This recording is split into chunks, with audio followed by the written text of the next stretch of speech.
Hello, everybody. My name is Tricia Tinsley with Citizen Coach, and this is my fourth installment of interviews with people who are in our community leaders.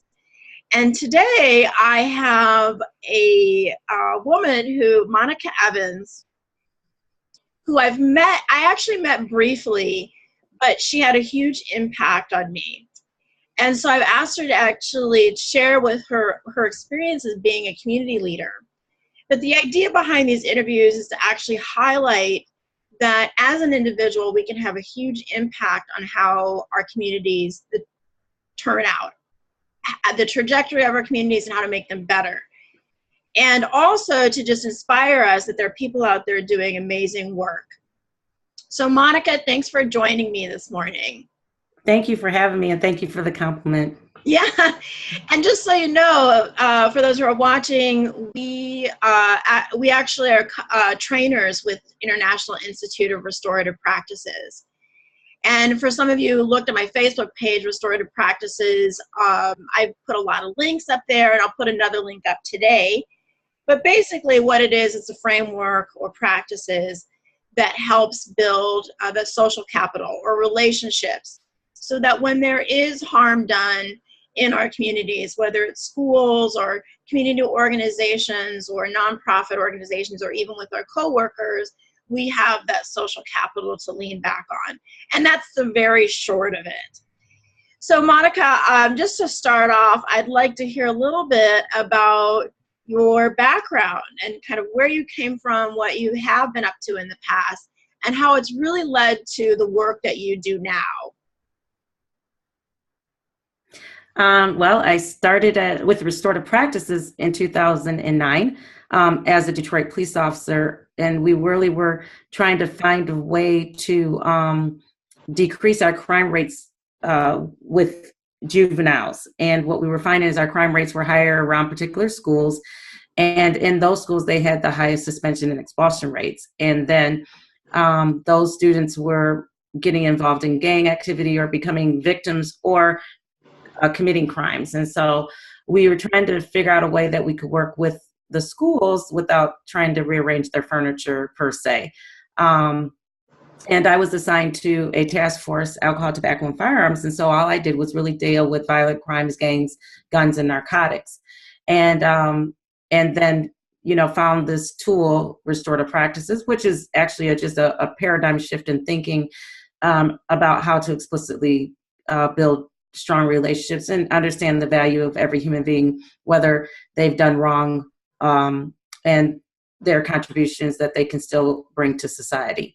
And going in with that mindset was really created a synergy of working with the community and faith-based organizations actually more, and bringing them to help bridge the gap in the lack of parenting. I guess what we were finding as a commonality is that the kids that were having these problems actually had, broken homes or no homes at all.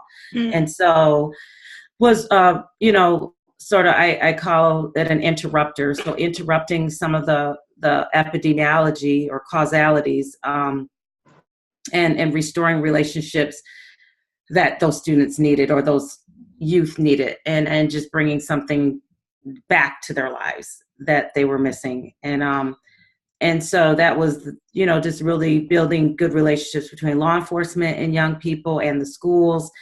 And so that's where I started as far as just engaging community. And then, not having a lot of funding, and just for me as a believer in Christ was the church's responsibility to the community, and really trying to engage them when there's not a lot of finances or funding, and just inviting them to participate in that relationship building, because that's something that I believe that we're called to do as Christians. And so that was just sort of a gift of me being able to influence churches and stuff to provide that the dollars per se, and the relationships, the mentorship that was going to be consistent, and just be able to do restorative camps and just get them engaged, and then as a community as a whole, and just connecting young people with consistent positive adults in their lives. And then seeing them for their potential and doing proactive restorative groups and giving them the skills necessary. Because while relationships are awesome, you also need the tools to be successful in those relationships. And then helping young kids understand that relationships are reciprocal. So we're not just there to give them a handout, but to give them a hand up. And that we really had to drop an advocacy hat as well, because it's very difficult to be restorative and advocate as well, because then you have to choose sides.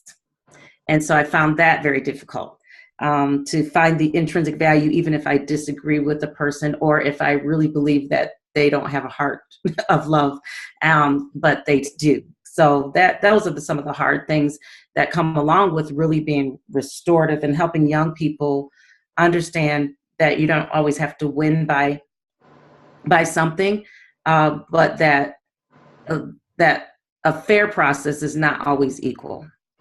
Okay. So what, we all have a moment when we just know that we are called to do the work that we do.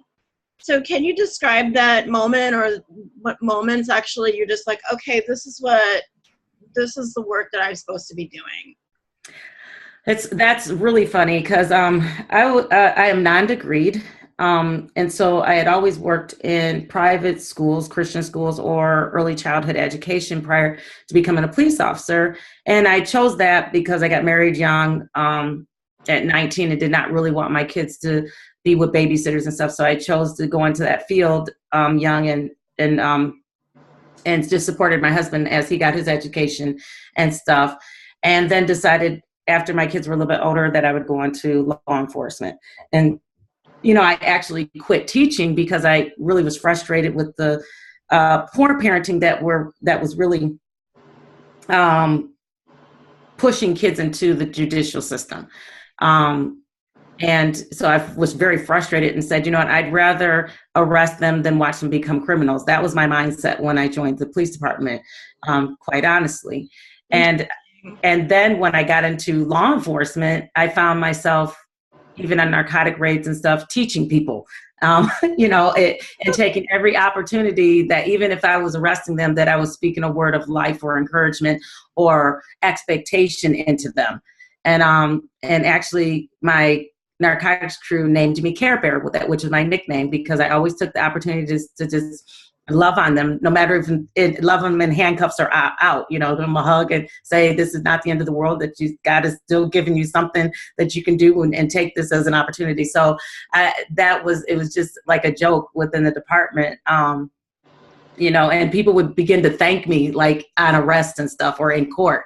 And so then that's really, I said, well, Lord, you got jokes, because when I was assigned to ATF, then I started being a trainer for IIRP. I also started to teach GREAT, which is gang resistance education and training, in classrooms, or then do training for the department. And so I guess that I knew that building people was my calling, and God sort of showed me like a Paul, just building people and sending them out, sort of like the apostolic strategy of the epistles.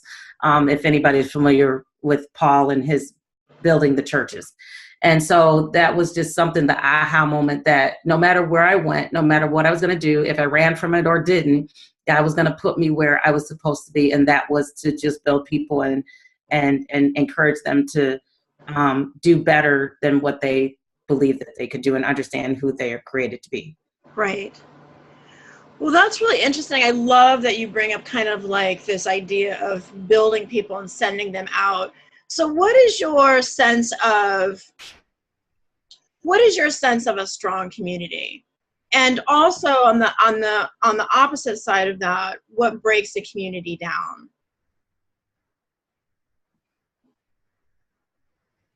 Okay, so my sense of strong community is where people can really intently listen to one another, whether they agree or disagree with them, and still find a way to synergize the value of each person. So I sift out what I disagree with, but I find value in them still and their contributions to that community, and helping them understand that everybody has value, no matter if you think that they are the worst human being ever.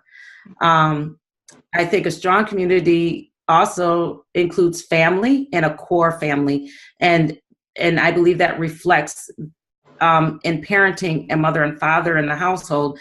And quite often we don't have that, and we do realize statistically that that is a major major decline that we have over the last 30 years is the core family unit. And it takes both of those understandings, you know, from both sides, from male to female, to raise children that are well balanced. And not to say that it has to be the parental father or the parental mother, but just having that both of those genders involved in male and female lives, because there's a different perspective. And I've known that for myself because I've raised 3 young men, and then I've had daughters too. And I watched the difference as they became into adolescence, of where they sort of left me and clung more to their father because there was a better understanding or a different understanding. And the same way with the girls. There was a need that they had from the male side of the relationship, but then there was also a need they had from me. And so we both were able to balance that. And that could be an uncle, that could be a coach, that could be a grandfather. It could look any way, but those key components, I believe, are missing with regard to family. And I guess that would lead to the next, you know, the question is, where do I believe the demise is, or the decline? And that would be it, is I was able to, even on TVC, though I grew up in a very dysfunctional home, in a broken home, I still was able to watch the Huxtables or the Brady Bunch, and to be able to visualize something that I might want my life to look forward to be in the future. And quite often, even our young people don't have that on TV. Even our TV shows are dysfunctional. And, you know, even reality TV, sadly. And so there's nothing, hope is lost quite often because they believe that their perception is reality. And so then the lack of hope creates hopelessness, and that world becomes true to them. And so I see that is the greatest thing, is how do we get young people to see past their perspectives, and to create a new reality. Right, because a lot of times as individuals, I think when we're backed into a corner and we don't see that there's options out there, that there's choices, we become completely disempowered. Yes. Well, that's great. I mean, I love the idea of just kind of also remembering that we need different perspectives from the families that we either have or have created. And so I'm curious then, I know that some of the work that you do, whether in the past or now, I'm just assuming that some of it has been very, very difficult. And so would you agree with that? Yes. Okay. Yes. So, and that's just when you're out there working in the community with people, you're on the front lines of just the raw human nature, you know, whether it's good or bad. So what has you supported? What support do you have to continue to do this work? I think it was I'll be very honest, the transition coming from Detroit, being part of a department that was extremely supportive, being a part of a community for which I grew up with, and was extremely supportive because I knew so many people. And so that support was there, to transition to moving to Indiana where we knew nobody. So I was in a very quiet, stagnant place for a minute. Okay. And I found a very good church home who was extremely outreach orientated. And they do a program called Rural Families for Foster Kids. So we have a heavy population of foster children in foster care. I want to say foster. I hate saying foster kids. Children in foster care system in Maryville, Indiana, one of the highest populations in the United States.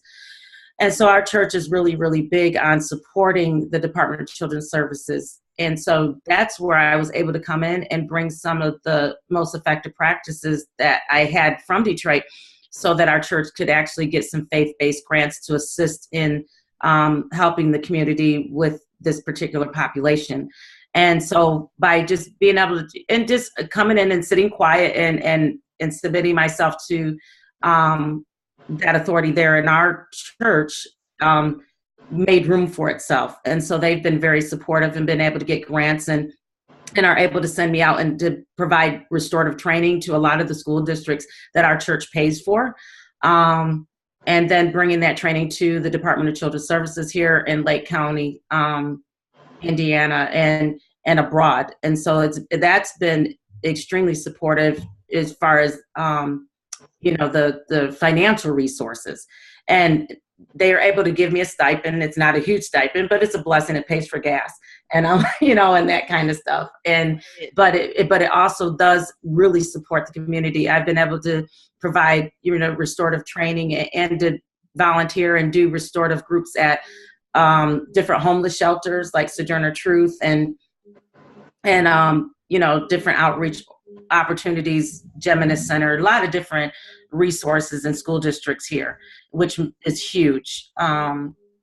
Domestic violence resource outreach groups that are here. So that's where the support comes in. And that's where I think the sustainability and fidelity comes in. My church provides the sites, the hub to do these trainings at no cost. And they also will provide the food and buy the books and everything necessary. And that's where true sustainability and fidelity is training people so that they can do the same thing that I do. Mm-hmm. And then working with the young kids. So proactively, I get to go into the schools and ask the school districts to give me their kids that have the most difficult time in school, the ones that would normally get suspended or expelled, and they allow me to come in and work during the school day with them. And then I have a team from our church that's been trained restorative, as well as in crisis intervention and trauma, and a lot of other certifications that I have that I can provide to our congregation with regard to doing outreach and what real outreach looks like, not just preaching to people or the proselytization, but more so just giving them something that is tangible and a practical tool for everyday life. Right. So not just go out there, be a good person, but actually what does that mean to be a good person and what can you use to get to Yes. Yeah.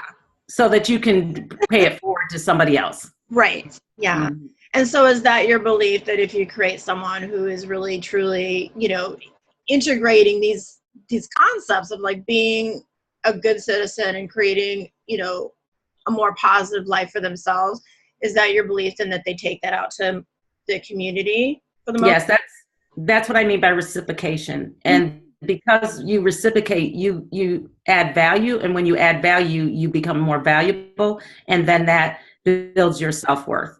Okay. And I always ask young people, how long does it last when you hurt somebody versus how long does the feeling last when you've created something good in somebody? Wow. And every young person that I asked, they said, well, I feel like I have to hurt somebody again within the next day. But when somebody's congratulated me or affirmed me because I've done something well, it lasts for a lifetime. It lasts for a long time. And so it's really upping that good feeling. It's sort of like if the 9 effects of shame. And so I really talk to kids in that aspect of how long do I want to feel good? And I want to keep up on that joy and not just happiness, not just the response to feeling good, but actually maintaining what feels good. Right. Because that's that's us as humans, we want to feel good. And so however I'm going to do that, I need somebody to affirm that, which is Maslow's hierarchy of needs too. Right. Yeah. So who or what specifically in your life well, on a personal level, like who or what gives you life or that fire to go out there every day? Well, I would say, okay, so in the spiritual, I believe that God has called us all to a purpose and understand, coming to an understanding at 44 years old of God creating everybody for a purpose. And so that would be the spiritual. And the practical, I believe that God put people in my life that truly invested in me, and that we are nothing without those people. And that we have to recognize that every person that comes into our life, good, bad, or indifferent, has attributed to who we are today, and even in a negative way. So even if I've experienced negative things through people, that those tests and trials were to equip me for something in the future. Right. And Yes. even terrible things that happen to us at the hands of people, that the intrinsic value of that human being has added something to my life, not taken away. Mm-hmm.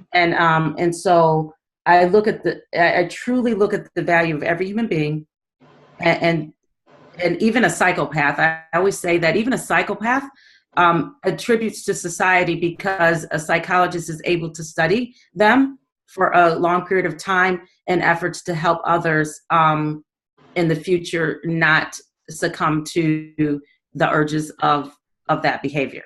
Yeah.